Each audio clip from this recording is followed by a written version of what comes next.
मित्रांनो नमस्कार. कायदेशीर माहिती देणारा माझ्या यूट्यूब चॅनलमध्ये तुमचं स्वागत आहे. आजचा विषय भारतामध्ये बंदुकीचे शस्त्र परवाना आणि त्या संदर्भातला काय बाबा नक्की प्रकार आहे. कारण गेल्या काही दिवसामध्ये प्रायव्हेट जे बंदूकधारी आहेत त्यांच्याकडनं गोळीबार होऊन अनेकांचे प्राण गेलेले आहेत. आपण अमेरिकेमध्ये बऱ्याच वेळा बघतो, कोणतरी घेतो, गन घेतो, शाळेमध्ये घुसतो, धडधड मारतो, 10-12 जणांचे विकेट पडतात. आणि तिकडे तशा काही इन्सिडेंट घडल्यानंतर बोंबाबोंब होते की शस्त्र परवान्यावरती नियंत्रण आणलं पाहिजे, पण ते काय होत नाही. लोकसंख्येपेक्षा जास्त शस्त्र परवाने तिथे देणारी अशी ती तो देश आहे. पण भारतामध्ये मात्र बंदुकीच्या मालकीचं नियमन करणारे कठोर कायदा आहे. बंदुकीचा परवाना मिळणं तसं किचकट आणि अनेकदा लांबलचक अशी प्रक्रिया. शस्त्र कायदा 1959 आणि शस्त्र नियम 2016 यामुळे भारतातील बंदुकींची मालकी, ताबा आणि विक्री ते नियंत्रित करतात. या कायद्यानुसार बंदुकीचे 3 प्रकारांमध्ये वर्गीकरण केले. एक गैरप्रतिबंधित बोर, दुसरं प्रतिबंधित बोर आणि तिसरं प्रतिबंधित शस्त्रे. तर गैरनिषिद्ध बोर बंदुकांमध्ये रायफल, शॉटगन आणि .22 इंचपेक्षा कमी कॅलिबर असलेल्या हँडगनचा समावेश होतो. निषिद्ध बोर बंदुकांमध्ये .22 इंचापेक्षा जास्त कॅलिबर असलेल्या रायफल आणि हँडगनचा त्यात समावेश होतो.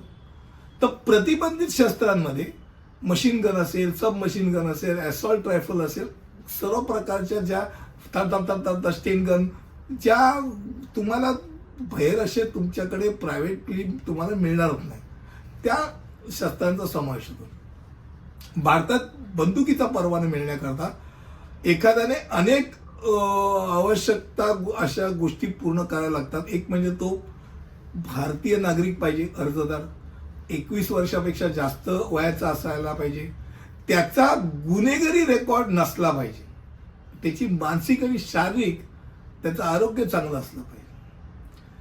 सर्वात महत्वाचं म्हणजे अर्जदाराकडे बंदूक असण्याकरता एक खरं कारण असायला पाहिजे. तू बाबा कशाला बंदूक पाहिजे तुझ्याकडे? स्वसंरक्षणाकरता पाहिजे, शूटिंग करता, जे क्रीडा प्रकार म्हणून शूटिंग आहे त्याच्याकरता पाहिजे, का शिकारी करता पाहिजे, कशा करता पाहिजे. किंवा अर्जदाराने नुसतं एवढंच नाही तर त्याला 2 जण जे ओळखीचे आहेत, जे सन्मानी आहेत, त्यांनी एक त्याला आम्ही ओळखतो याला म्हणून संदर्भात देणं आवश्यक आहे. त्याच्या चारित्र्याचं आणि बंदूक बाळगण्याकरताचं योग्य त्याची साक्ष देण्याचं रिप्रेझेंटेशन पाहिजे. एवढं सगळं निकष पूर्ण केल्यानंतर जिल्ह्यात किंवा राज्यात परवाना प्राधिकरणाकडे अर्ज करायला लागतात. अर्जामध्ये सगळे व्यक्तिशः तपशील, नाव, पत्ता, व्यवसाय, खरेदी करायच्या बंदुकीचा तपशील, परवाना अधिकारी तो त्याचा गुन्हेगारीचा रेकॉर्ड तपासणार, मानसिक आरोग्याची स्थिती चेक करणार. एवढंच का त्याच्या घरी पण जाऊन येणार. आणि समजा त्यांनी काही सांगितलं असेल की बाबा असं आहे तसं आहे, तर ते घर जंगलात आहे, कुठेही प्राणी आमच्याकडे येऊ शकतो, कुठे खरंच जंगलात आहे का घर, बघणं गरजेचं आहे. तर ह्या सगळ्या गोष्टी चेक केल्यानंतर मग त्याला तो बंदुकीचा परवाना मिळतो. भारतात बंदूक ची मालकी असणं हा मूलभूत अधिकार नाही, हा विशेष अधिकार म्हणून मानला जातो. आणि त्यामुळे बंदूक फक्त जबाबदार आणि कायद्याचं पालन करणाऱ्या नागरिकांच्याच मालकीचं आहे, ज्यांना त्याची खरी गरज आहे आणि सुनिश्चित असं त्यांनी कारण सरकारच्या समोर ठेवलेलं आहे. आपल्याकडे कडक कायदा असल्या कारणाने किंबहुना बऱ्याच वेळेला या कडक कायद्यामुळेच गुन्हेगारी विश्वामध्ये बऱ्यापैकी चांगला कंट्रोल राहतो. मात्र अनेक वेळा आपल्याला ऐकून येतो की बिहार म्हणा, उत्तर प्रदेशमध्ये तर सर्वात जास्त लायसन्स गन आहे, लायसन्स परवाने दिलेले आहेत. एक व्यक्ती जास्तीत जास्त 3 बंदुका ठेवू शकतो. 3 म्हणजे मॅक्सिमम आहे. पण मगाशी म्हटल्याप्रमाणे उत्तर प्रदेश, बिहार या प्रदेशांमधून तर बंदूक येतात.